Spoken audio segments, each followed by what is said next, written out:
Hi, I'm Kristin Omdahl and welcome to my studio. In this video, I'm going to show you some tips and tricks for making one of my patterns. Let's get started. This is the Sydney Easy Knit Afghan This is the Sydney Easy Knit Afghan Throw pattern. This is a beautifully textured stitch pattern that is very easy to knit. The stripes show an interesting contrast between the texture of the fabric with or without combining colors. This stitch pattern is a multiple of 3+1 and there are 2 selvage edge stitches per side.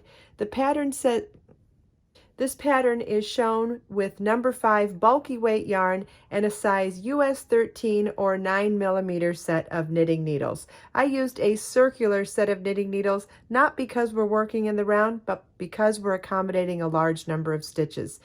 This sample is shown in Be So Easy yarn in 3 colors, bisque, sage green, and sky blue. The blanket is cast on lengthwise and worked for the width. The finished size is 58 inches wide by 35 inches long for a Lapghan. If you wanted to make this bigger, perhaps double the size of this project, you could work twice as many rows to increase the height from 35 inches to 70 inches. This will also double the yarn requirements. We're going to start by casting on loosely. I'm going to do a reduced size sample of the pattern, so working with the multiple of 3+1 plus 4 selvage stitches, I'll just cast on quite a few less stitches. But we're going to do it the same way, whether we're making the full size or not. You want to start with a slip knot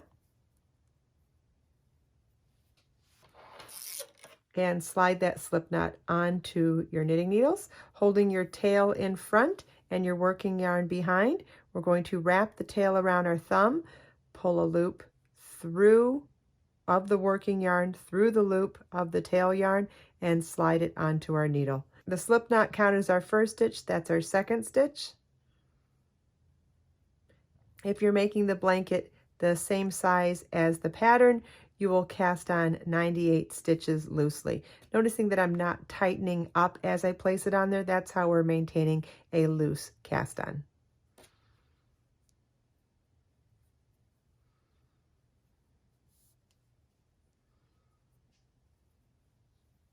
Okay, this is what your stitches should look like at the end of the cast on.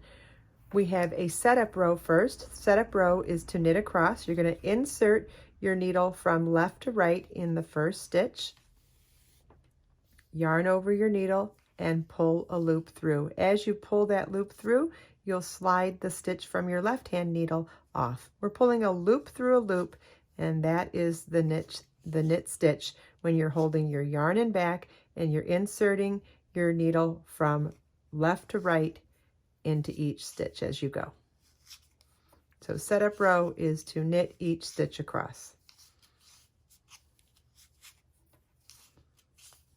This is what your work should look like at the end of the setup row.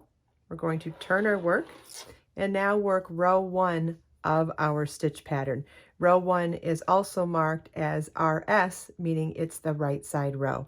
And for row 1, right side, we are going to knit each stitch across.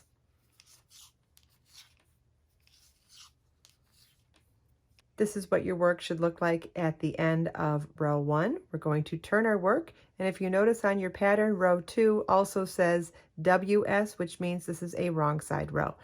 And this row begins with K3, which means knit the first 3 stitches, and then you'll see an asterisk, and that means that everything after the asterisk until otherwise stated is going to be our repeat. So our repeat for this row is now yarn over, knit 3,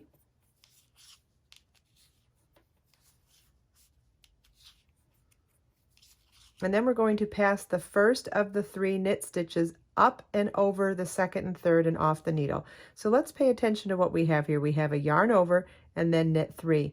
We are picking up the first of the 3 knit stitches, pulling it up and over the second 2 stitches we made and off the needle. And that's what it should look like. So let's do that again. It's yarn over, knit 3,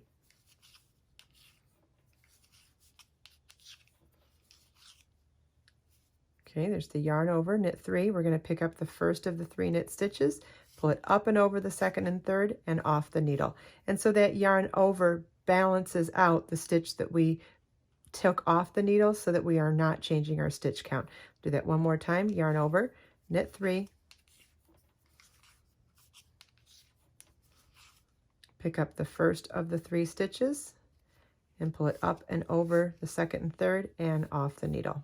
And you want to repeat that across to the last 2 stitches and knit the last 2 stitches. This is what your work should look like at the end of row 2. Row 3, we're going to turn our work, and row 3 is to knit every stitch across. Now, keep in mind, some of those stitches are knit stitches and some of them are yarn overs. You want to knit each stitch across, and your stitch count should remain the same throughout. So there's a yarn over from the previous row. We're going to knit it the same as we knit the knit stitches. Knitting the knit stitches and knitting the yarn over just the same. This is what our work should look like at the end of row 3. Turn your work. Row 4 is knit 2. And then there's an asterisk, so what we're about to do is the repeat. So it is knit 3,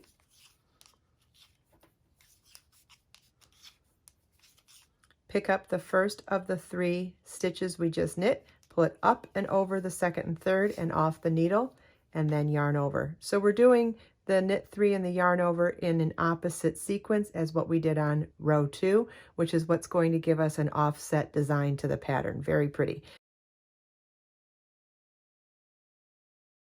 So our repeat again is knit 3, pick up the first of the 3 stitches, pull it up and over the second and third and off the needle, and yarn over.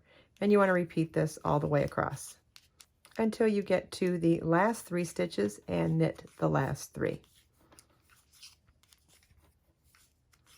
This is what your work should look like at the end of row 4. And this is our stitch pattern. Rows 1 through 4 are what we are going to continue with throughout the entire project. If you're making it the exact same size as the pattern you see in the photos, then you're going to work through 90 rows. If you want to double it, you would want to repeat this stitch pattern through 180 rows. Okay, so the one last thing you need to learn for this particular pattern is how to do this really nice loose bind off. It starts with a knit 1, and then yarn over, knit the next stitch, and we're going to pick up that yarn over and first stitch and pull them up and over the second stitch. Show you that again. Yarn over, insert your needle into the next stitch and knit it, then pick up the yarn over and the first stitch and pull them up and over the second. Another stitch is bound off. This gives you a really nice loose bind off, which complements the loose cast on very well, so that both the cast on and bind off edge are nice and springy for this beautiful pattern. If you're interested in changing color, you want to refer back to the pattern to tell you how many rows you work in each of the 3 colors and how to alternate between every 2 rows for the stripes as well. Follow the link in the video description to get information on downloading this beautiful pattern, as well as getting information on ordering Be So Easy yarn. I hope you enjoyed this video. If you have any questions at all, please feel welcome to leave them for me in the comments. Everything we talked about in this video is also linked in the video description. Let us make time to create, share, and inspire today and every day. I'll see you in the next video.